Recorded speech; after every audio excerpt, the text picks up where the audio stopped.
Hi everyone, so in this video I'm gonna show you how to use the long mat, the 12 by 24. So I have a project already set up. I have 2 copies. These are the 10.328 by 7 inches.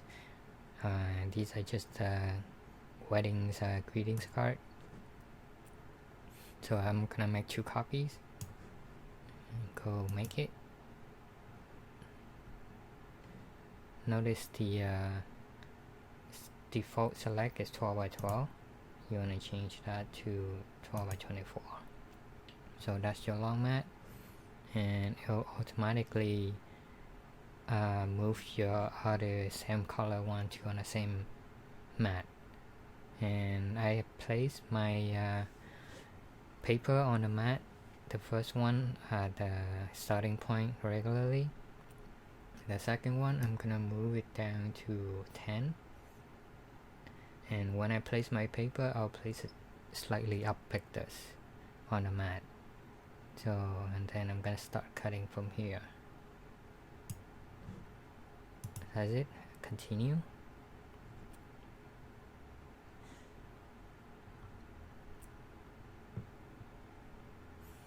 I'm cutting light cardstock, so I'm gonna select this light cardstock.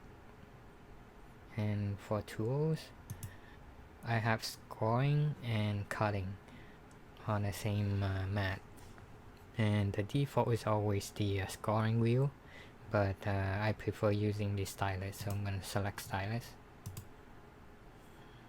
So the tools required will be the stylus and the fine point blade. Okay, now you can continue on the machine side. So this is the long mat. I placed 2 sheets of 8 by 10, 8.5 by 11 paper, cardstock, light cardstock, and this is the placement.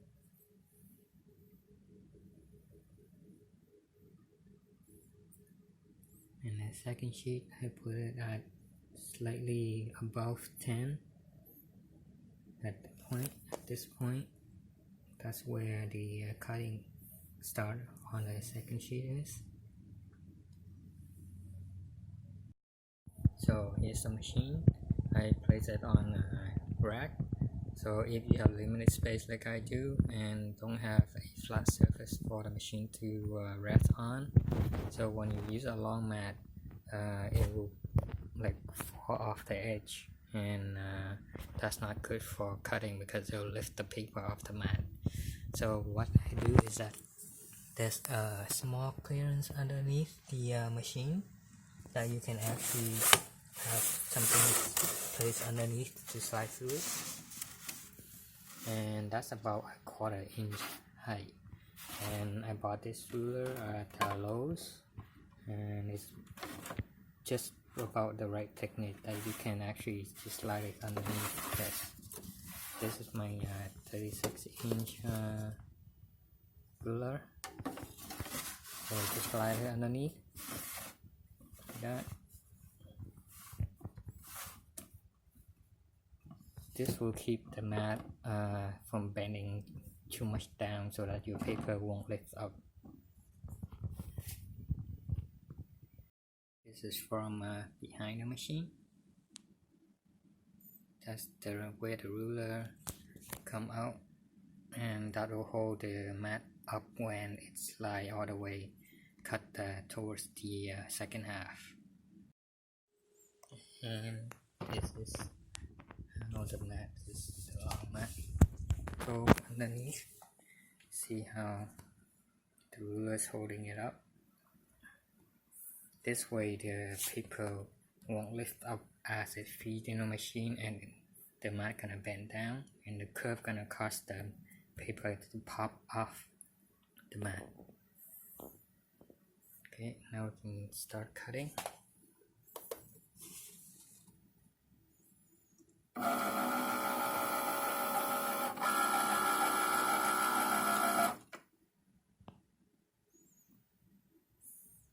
The tool I'm using is the stylus, scoring stylus, and a fine point pen.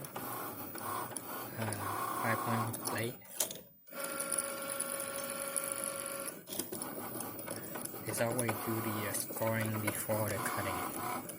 So now scoring is taking place.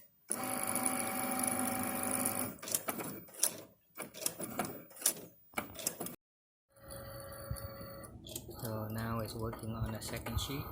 Notice how the ruler is now outside.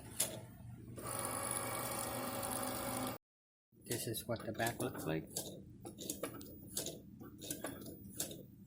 The ruler is holding up the mat.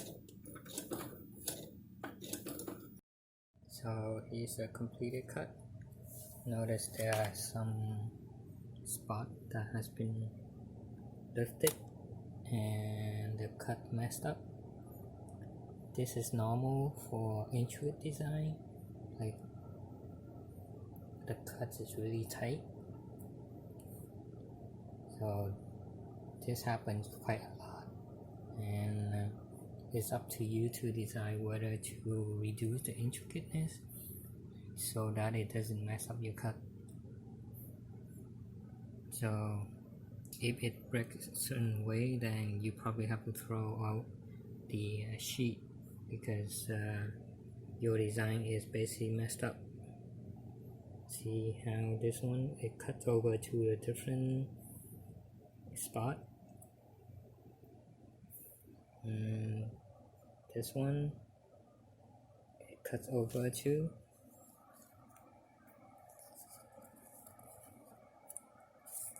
There should be a solid line here, so two of them basically combine now. It may not be, I may like make a clean cut again to see if it's usable. And over here same thing happened. It's because the line is too thin and sometimes the cut just isn't smooth enough and then it rips the thing off.